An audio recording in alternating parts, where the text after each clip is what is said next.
PMC channel వీక్షిస్తున్నటువంటి ప్రేక్షక అభిమానులకి నమస్సుమాంజలు. నా పేరు డాక్టర్ డి బాలకిషన్. గత ఎపిసోడ్లో వివిధ రకాలైనటువంటి వ్యాధుల గురించి, అవి రావడానికి గల కారణాలు, వస్తే ఆ తర్వాత తీసుకోవాల్సిన జాగ్రత్తల గురించి, నివారణోపాయాల గురించి తెలుసుకొని ఉన్నారు. ఈరోజు కూడా అలాగే ఇంకొక రకమైనటువంటి వ్యాధి గురించి, దాని నివారణోపాయాలు తదితర విషయాలని ఈరోజు చర్చించుకుందాం. మనం ఎంత తెలుసుకున్నా, ఎంత వీక్షించినప్పటికీ ఇంకా మనకు తెలియనటువంటి అనేక వ్యాధులు వస్తూనే ఉన్నాయి, కొత్త రకాల జబ్బులు వస్తూనే ఉన్నాయి.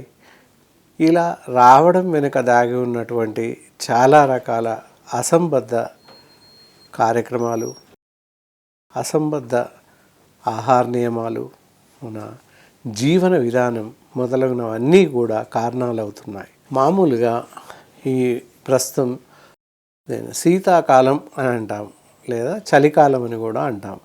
ఈ చలికాలంలో విజృంభించేటటువంటి వ్యాధుల్లో చాలా ఎక్కువగా కనిపించేటటువంటి వ్యాధి, చూస్తే జబ్బులాగా అనిపించదు, కానీ అది కూడా ఒక రకమైనటువంటి తీవ్ర సమస్యకు దారితీస్తుంది. ఈ చలి ఎక్కువ వేస్తుండడం వల్ల శరీరం అంతా పొడారిపోవడం జరుగుతుంది. సో పొడారిపోవడం, ముఖం పైన, చర్మం పైన, కాళ్ళు, వివిధ అంగాలపైన పగుళ్ళు ఏర్పడతాయి. ఇలా ఈ విధంగా పగుళ్ళు ఏర్పడడానికి అసలు కారణాలు ఏంటి, ఎందువల్ల ఈ పగుళ్ళు ఏర్పడతాయి? అలా పగుళ్ళు ఏర్పడడం వల్ల చాలా ఎక్కువగా అయిన పక్షంలో ఆ పగుళ్ళ నుండి రక్తము రసి కారడం కూడా సంభవిస్తుంది కొన్ని సందర్భాల్లో. ఎలాంటి జాగ్రత్తలు తీసుకోవాలి? ముఖ్యంగా ఈ సమయంలో ఉన్ని ఊలు దుస్తులను ధరించడం మంచిది. శరీర భాగాలన్నీ నిండుగా కప్పుకొని ఉండడం ఎంతైనా మంచిది.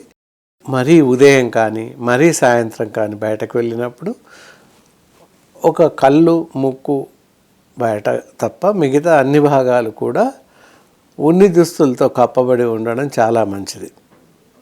అలా చేయడం వల్ల చెక్కీలపైన, ఇతరత్ర భాగాలపైన చలి తగలదు, మళ్ళీ చర్మం పైన పగుళ్ళు రాకుండా ఉంటాయి. ఇలాంటి జాగ్రత్తలు తీసుకున్నట్లయితే కొంతవరకు ఈ చలిబారి నుండి మనల్ని మనం కాపాడుకునే అవకాశం ఉంది.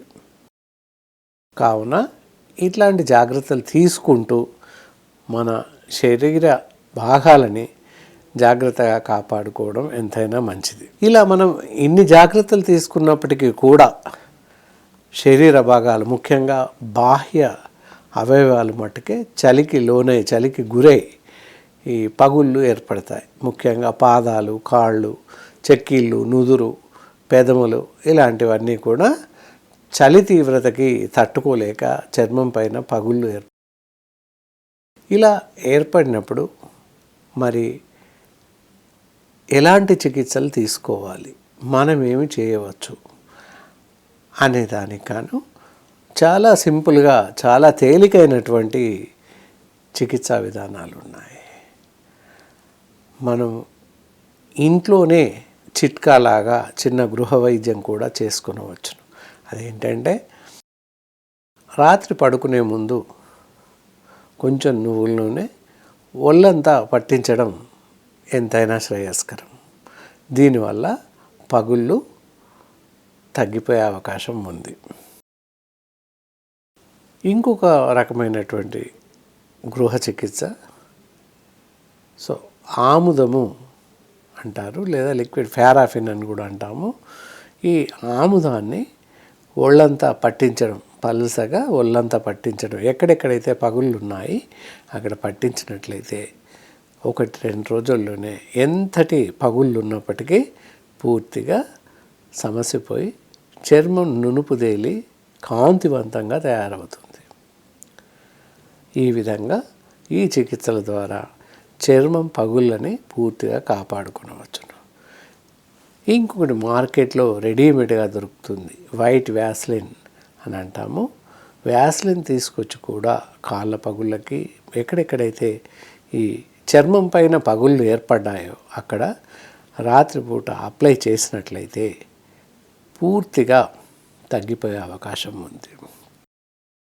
మళ్ళీ ఉదయం లేవగానే గోరువెచ్చటి నీటితో స్నానం చేస్తూ పూర్తిగా శుభ్రపరచుకోవడం ఎంతైనా మంచిది. అలా కానిచో పగుళ్ళు ఇంకా ఎక్కువగా అయ్యే అవకాశం ఉంది. కాబట్టి మరుసటి రోజు ఉదయం స్నానం చేస్తున్నప్పుడు సబ్బుకు బదులుగా బాత్ పౌడర్ లాంటివి వాడినట్లయితే చాలా మంచిది. ఒకవేళ బాత్ పౌడర్ లేనట్లయితే శనగపిండి ఉంటుంది, సరిపడే అంత తీసుకొని ఫేస్ లాగా తయారు చేసేసి ఒళ్ళంతా పెట్టుకొని పరిశుభ్రపరచుకున్నట్లయితే ఈ పూర్తిగా పగుళ్ళు అనేటివి నివారించబడతాయి. శరీరం అంతా నునుపు తేలి చాలా జాగ్రత్తగా ఉంటుంది. ఈ విధంగా శీతాకాలంలో చర్మం పగుళ్ళ బారి నుండి మనల్ని మనం సంరక్షించుకునే అవకాశం ఎంతైనా ఉంది. ఇది శీతాకాలంలో పగుళ్ళు ఇంకా ఎక్కువైన పరిస్థితుల్లో ఇంకొక రకమైనటువంటి జబ్బు వచ్చే అవకాశం ఉంది. అదేంటంటే స్కిన్ ర్యాషెస్ లేదా స్కిన్ ఎలర్జీస్ అని అంటాము.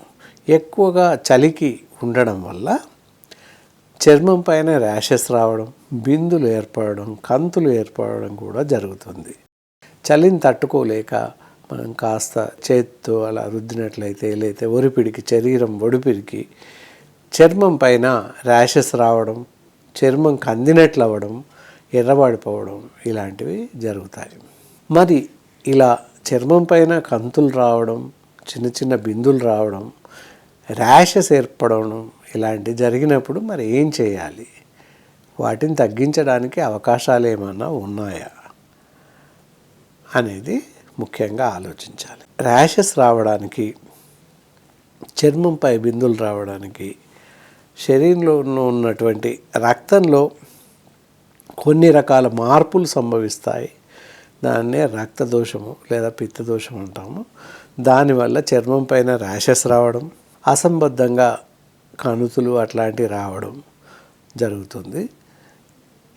ఇలాంటి పరిస్థితుల్లో మనం జాగ్రత్తగా ఉంటూ మందులను వాడడం ఎంతైనా మంచిది. అంతేకాకుండా తీసుకోవలసినటువంటి ఆహార పదార్థాలు ఏంటంటే ఫ్రై ఫుడ్స్, జంక్ ఫుడ్స్ ఇత్యాది వస్తువులను పూర్తిగా మానేయడం మంచిది. దాంతోపాటుగా చేదు కూరలని, చేదు ఆహార పదార్థాలని కొంచెం ఎక్కువగా తీసుకోవడం చాలా మంచిది. దీనివల్ల కూడా పిత్తదోషం నశించి ఈ చర్మం పగుళ్ళ బారి నుండి, చర్మ వ్యాధి నుంచి తగ్గించుకునే అవకాశం ఉంది. ఏదైతే గృహస్థు వైద్యం అనుకున్నట్లయితే ఈ సున్నిపిండి లేదా శనగపిండి లాంటి దానితో శరీరాన్ని పరిశుభ్రపరచుకోవడం చాలా మంచిది. అలా కాక మార్కెట్లో కూడా బాత్ పౌడర్ అని చెప్పేసి దొరుకుతుంటాయి. వాటిని తీసుకొని కూడా సబ్బుకు బదులుగా వాడడం ఎంతైనా మంచిది. ఈ విధంగా ఏర్పడినటువంటి కంతులు లేదా ర్యాషెస్, రెడ్డిష్నెస్ రావడం పూర్తిగా తగ్గించుకోవడానికి వైద్య చికిత్సా విధానాలు కూడా ఉన్నాయి. ఒకటి గృహంలో తయారు చేసుకునేటటువంటి చికిత్సా విధానాన్ని చెప్తాను, ఆలకించండి. ముఖ్యంగా దీన్ని శీతపానీయము అని చెప్పేసి అంటాము. దానికి గాను వట్టివేర్లు ఒక 25 గ్రాములు, మాని పసుపు 25 గ్రాములు, తర్వాత ఎస్టి మధు 25 గ్రాములు, ఇవన్నీ సమంగా తీసుకొని పూర్తిగా మంచిగా కలిపి భద్రపరచుకొని అవసరం ఉన్నప్పుడు ఉదయం సాయంత్రం 2 పూటలుగా ఈ పానీయాన్ని తయారు చేసుకుని తాగాలి. పానీయం తయారు చేసే విధానం ఏంటంటే 1 స్పూన్ పూర్తిగా పౌడర్ గ్లాస్లో తీసుకొని దానిలో నిండుగా నీళ్ళు తీసుకొని కొంచెం 1/2 స్పూన్ వరకు శర్కర వేసి కలిపి మూత పెట్టి ఉదయం 6 గంటలకు పెట్టేసి సాయంత్రం 6-7 గంటలకు తాగడం మంచిది. మళ్ళీ సాయంత్రం 7-8 గంటలకు నానబెట్టేసి అంటే కలిపి పెట్టుకొని ఉదయం 7-8 గంటలకు తాగడం మంచిది. 12 గంటల పాటు ఈ కషాయం నీటి యందు నాని ఉండాలి. దీన్నే శీత కషాయం అని చెప్పేసి అంటాము. రోజు 2 పూటలు ఖాళీ కడుపుతో ఉదయం, సాయంత్రం భోజనానికి అరగంట ముందుగా తీసుకున్నట్లయితే శరీరం పైన ఉన్నటువంటి ఇలా ఏర్పడినటువంటి కంతులు, ఇతరత్ర ర్యాషెస్ ఇలాంటివన్నీ కూడా పూర్తిగా తగ్గిపోయే అవకాశాలు ఉన్నాయి. కాబట్టి ఈ విధంగా ఈ శీతాకాలంలో వస్తున్నటువంటి దురదలు, దద్దుర్లు పూర్తిగా తగ్గించుకునే అవకాశం ఉంది. ఈ విధంగా పైన చెప్పినటువంటి ఆహార నియమాలు పాటిస్తూ మందులను క్రమం తప్పకుండా వాడడం వల్ల పూర్తిగా ఈ స్కిన్ ర్యాషెస్ నుంచి, దద్దుర్ల నుండి, దురదల నుండి తగ్గించుకొని బయటపడే అవకాశం ఎంతైనా ఉంది. ఇంకొక స్కిన్ డిసీజ్ అంటాము దీన్ని, మెలస్మా అని చెప్పుకుంటూ ఉంటాము. మెలస్మా అన్నట్లయితే దాన్నే నల్ల శుభ్రమని వాడుక భాషలో అంటుంటాము. ఈ మెలస్మా ఏర్పడడానికి చాలా రకాల కారణాలు ఉన్నాయి. వంశానుగతంగా రావడానికి అవకాశం ఉంది, అలా కాక కొంతమందికి డైరెక్ట్గా వచ్చే అవకాశం ఉంది. ఇది ముఖం పైన, మెడ పైన లేదా చెక్కిళ్ళ కింది భాగంలో, ముక్కు పక్కల భాగంలో ఎక్కువ మట్టుకు వచ్చే అవకాశాలు ఉన్నాయి. రావడానికి గల కారణాలను ఇద్దమిద్దంగా ఎలా వస్తున్నాయని చెప్పడానికి సరి అయినటువంటి ఆధారాలు ఏమీ లేవు. ఒకటి వంశానుగతంగా రావచ్చు, లేదా ఎలా వస్తున్నాయో తెలియకనే ఎవరికైనా వచ్చే అవకాశం ఉంది. ముఖ్యంగా పిత్తదోషం వల్ల ఈ నల్ల మొంగు లేదా నల్ల సుబ్బెము, మెలస్మా అని చెప్పేసి అంటాం, రావడానికి కారణాలు ఎక్కువగా ఉన్నాయి. ఇలా మరి వచ్చినప్పుడు మనం ఎలాంటి జాగ్రత్తలు తీసుకోవాలి, ఆహార నియమాలు ఏంటి అని ఫస్ట్ తెలుసుకున్నట్లయితే, ముఖంని మన శరీర భాగాలు ఎక్కడైతే ఎక్కువైనాయో ఎక్కువ మార్లు చల్లటి నీటితో పరిశుభ్రపరచుకోవడం ఎంతైనా అవసరం. సబ్బు పూర్తిగా మానివేసి బాత్ పౌడర్ లేదా శనగపిండి లాంటి దాంతో ముఖాన్ని, శరీర భాగాలను పరిశుభ్రపరచుకోవడం ఎంతైనా మంచిది. ఈ విధంగా చేయడం వల్ల కొంతవరకు వచ్చినటువంటి మెలిస్మాను పెరగకుండా కాపాడుకునే అవకాశం ఉంది. ఇంకా ఆహార పదార్థాలు ఎలా తీసుకోవాలి అనుకున్నట్లయితే, అన్ని రకాల కాయగూరలను తినవచ్చును. ఆకుకూరలు ఎక్కువగా తీసుకుంటూ లిక్విడ్ పదార్థాలు, లిక్విడ్ సాల్ట్, అలా కూరగాయల హెక్స్ట్ అంటాము, ద్రావణం అలా తీసుకోవడం, అన్ని రకాల కూరగాయలను తీసుకోవడం, ఆకుకూరలు ఎక్కువగా తీసుకోవడం ఎంతైనా మంచిది. దీనికి గాను ఫ్రై ఫుడ్స్ ఏవైతే వేపుడు పదార్థాలను పూర్తిగా తగ్గించడం మంచిది. జంక్ ఫుడ్స్, బయట దొరికేటటువంటి పిజ్జాస్, బర్గర్స్, ఫ్రైడ్ రైస్ అలాంటివి అసలే తినకూడదు, పూర్తిగా నిషేధం. పాలు, పెరుగు అలాంటివి తప్పకుండా తీసుకోవాలి, తీసుకుంటే మంచిది. ఈ విధంగా ఆహార నియమాలను పాటించడం వల్ల కొంతవరకు త్వరగా తగ్గించుకునే అవకాశం ఉంది. పళ్ళని, అన్ని రకాల పళ్ళు, ఆరెంజెస్ కానీ, యాపిల్స్ కానీ, ద్రాక్షలు, ఇలా సీజన్ వైజ్ ఏ పళ్ళు దొరికితే అవి తినడం ఎంతైనా శ్రేయస్కరం, ఎంతైనా మంచిది. భోజనం కూడా తేలిగ్గా జీర్ణమయ్యేటటువంటి ఆహారాన్ని తీసుకోవడం మంచిది. అంతేకాక మలబద్ధకం లేకుండా చూసుకోవాలి. ఈ విధంగా ఈ విషయాలను పాటిస్తూ, చెప్పినటువంటి ఆహార నియమాలను పాటిస్తూ ఉంటే ఈ మెలస్మా వ్యాధి ఇంకా ఎక్కువగా వ్యాప్తి చెందకుండా తొందరగా నయమయ్యే అవకాశం ఉంది. దీనికి కాను గృహంలోనే తయారు చేసుకునేటటువంటి చికిత్సా విధానాన్ని చెప్తాను. దీనికి కావలసినటువంటి పదార్థాలు: చేదు జీలకర్ర ఒక 20 గ్రాములు, జీలకర్ర 20 గ్రాములు, నల్ల నువ్వులు 20 గ్రాములు, తెల్ల ఆవాలు 20 గ్రాములు. వీటన్నింటినీ సమభాగాలుగా తీసుకుని పరిశుభ్రపరిచి విడివిడిగా చూర్ణాలు చేసుకుని పూర్తి చూర్ణాలను కలిపి పెట్టుకొని ఒక సీసాలో భద్రపరచుకోవాలి. ఆవు నెయ్యి, ఆవు వెన్న అంటారు, వెన్న తీసుకోవడం ఎంతైనా మంచిది. ఆవు వెన్న ఒక 1 స్పూన్ 2 స్పూన్స్ తీసుకొని మనకు అవసరం ఉన్నంత మేర ఈ తయారు చేసుకున్నటువంటి ఔషధాన్ని ఆ వెన్నలో కలిపేసి ముఖాన్ని చల్లటి నీటితో ముందు కడిగి ఎక్కడెక్కడైతే మనకి మచ్చలు ఏర్పడ్డాయో వాటిపైన పలసగా అప్లై చేసి ఒక పావు గంట నుంచి 20 నిమిషాల పాటు అలాగే ఉంచి ఆ తర్వాత ముఖాన్ని చల్లటి నీటితో పరిశుభ్రపరచుకున్నట్లయితే ఈ మెలస్మా వ్యాధి నుంచి బయటపడే అవకాశం ఎంతైనా ఉంది.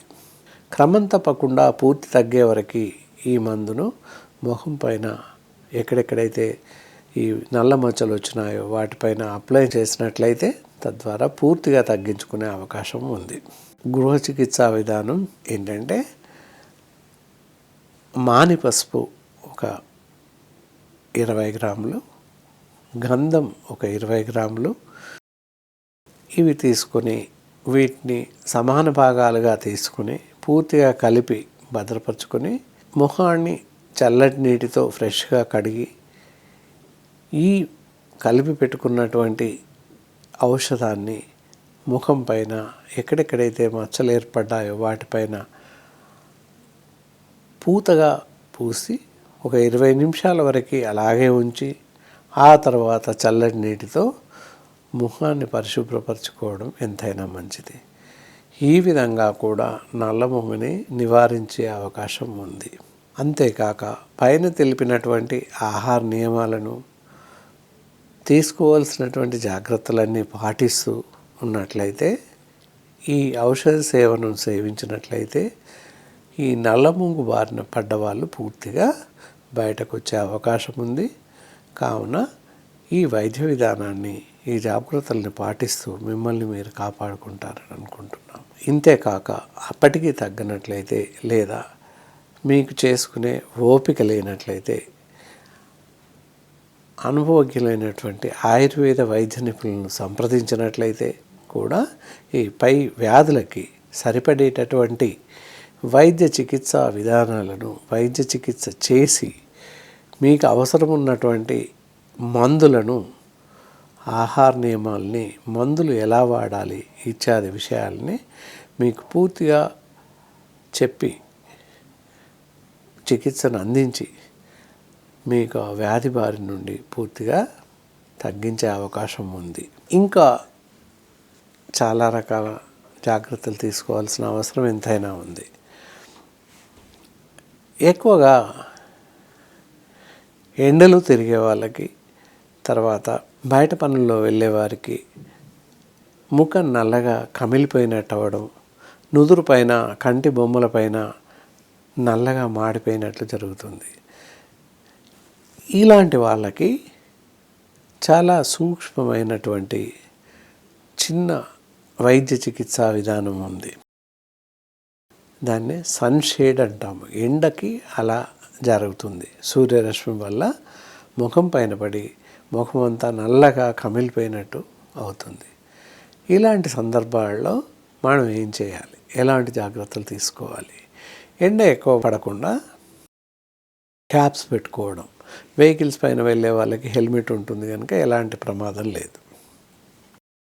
ఇత్యాది బస్సులో ప్రయాణించే వాళ్ళకి, నడిచి వెళ్ళే వాళ్ళకి ఎండ డైరెక్ట్ ముఖం పైన పడే అవకాశం ఉంది. దానివల్ల కనుబొమ్మల పైన, నుదురు పైన పూర్తిగా నల్లగా కమిలిపోయి ఉంటుంది. అది మంటగా కూడా ఉంటుంది. అది తగ్గడానికి మరి ఏంటి, ఎలాంటి ప్రయత్నం చేయాలి? ఎక్కువ మార్లు ముఖాన్ని చల్లటి నీటితో కడగడం చాలా మంచిది. దీనివల్ల ముఖం పైన ఉన్నటువంటి మలినాలు, దుమ్ము ధూళి వెళ్ళిపోతుంది, పరిశుభ్రంగా ఉంటుంది, బాగుంటుంది. అలా చేసినట్లయితే నల్లగా కమిలిపోవడం జరగదు. అయినప్పటికీ నల్లగా కమిలిపోయి ఉన్నట్లయితే మరి ఏం చేయాలి అని ఆలోచించినట్లయితే మంచి గృహ వైద్యం మీ చేతుల్లోనే ఉంది. మాని పసుపు ఒక 25 గ్రాములు, గంధం పౌడర్ 25 గ్రాములు, ఒక 10 నుండి 20 గ్రాములు కర్పూరం పౌడర్ చేసి, ముద్ద కర్పూరం, ఇవన్నీ సమాన భాగాలుగా పౌడర్ చేసుకొని దానికి గాను చెప్పిన కర్పూరం కూడా పౌడర్లా చేసి ఆ చూర్ణాలకు పట్టించినట్లయితే మొత్తంగా కలిపి ఎక్కడెక్కడైతే మనకి నల్లగా ముఖం పైన కమిలి ఉందో అక్కడ పూతలాగా అప్లై చేసి ఒక 15 నుంచి 20 నిమిషాలు ఉంచి ముఖాన్ని తదితర భాగాల్ని జాగ్రత్తగా కడిగినట్లయితే ముఖం చల్లగా ఉంటుంది, ఆ ప్రదేశం అంతా చల్లబడిపోతుంది, కమిలిన భాగాలు మెల్లమెల్లిగా సాధారణ స్థితికి వచ్చే అవకాశం ఉంది. ఇలా ఎండలో ఎక్కువ తిరిగేవారు తీసుకోవాల్సినటువంటి ఆహార నియమాలు ఏంటంటే ఎక్కువగా లిక్విడ్ డైట్స్, పళ్ళ రసాలు, మజ్జిగ లేదా పెరుగు ఇలాంటివి తీసుకోవడం ఎంతైనా శ్రేయస్కరం.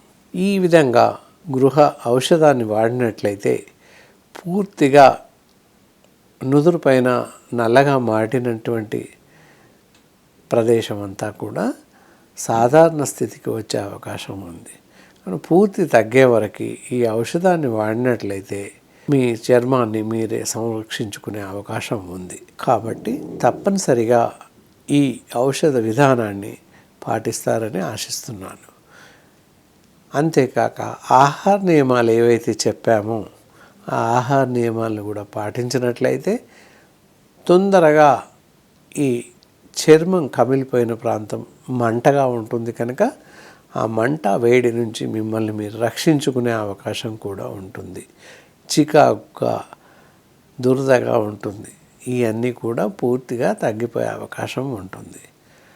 కావున తప్పనిసరిగా ఈ వైద్య చికిత్సను మీరు చేసుకుంటూ పూర్తిగా తగ్గించుకుంటారని ఆశిస్తున్నాను. ఇలా పైన చెప్పినటువంటి వ్యాధులు ఏవైతే ఉన్నాయో వాటికి మేము ఇస్తున్నటువంటి వైద్య చికిత్సా విధానాలను పూర్తిగా మందులు పూర్తిగా సేవించడం అయిన పిదప వెంట వైద్యులను సంప్రదించడం ఎంతైనా మంచిది. అలా కాక మీకు మీ ఇష్టం వచ్చినట్టుగా మందులు అయిపోయిన వెంటనే చీటీ తీసుకెళ్ళి మెడికల్ షాప్లో మందులు తెచ్చుకొని వాడడం శ్రేయస్కరం కాదు. ఇది ఆరోగ్యానికి హానికరం కూడా, చాలా ప్రమాదకరం కూడా. దీనివల్ల కొత్త జబ్బులు, పేరు చెప్పలేనటువంటి జబ్బులు వచ్చే అవకాశం ఉంది. కావున అలక్ష్యం చేయకుండా, అశ్రద్ధ చేయకుండా మేము సూచించిన మందులు పూర్తి అవగానే మమ్మల్ని సంప్రదించి పూర్తి చికిత్స అయిపోయే వరకు, మీ వ్యాధి పూర్తి అదుపులోకి వచ్చే వరకు, తగ్గిపోయే వరకు మమ్మల్ని సంప్రదించినట్లయితే మీకు సరిపడేటటువంటి వైద్య చికిత్సా విధానాలను మా వైద్యులంతా అందిస్తారు. కాబట్టి ఎలాంటి అశ్రద్ధ చేయకుండా వైద్యులను సంప్రదించడం ఎంతైనా అవసరం. ఈ విధంగా జాగ్రత్తలన్నీ పాటిస్తూ క్రమం తప్పకుండా వైద్య చికిత్సలను పూర్తిగా తీసుకుంటూ మిమ్మల్ని, మీ ఆరోగ్యాన్ని పూర్తిగా కాపాడుకుంటారని ఆశిస్తున్నాను. ఇక సెలవు.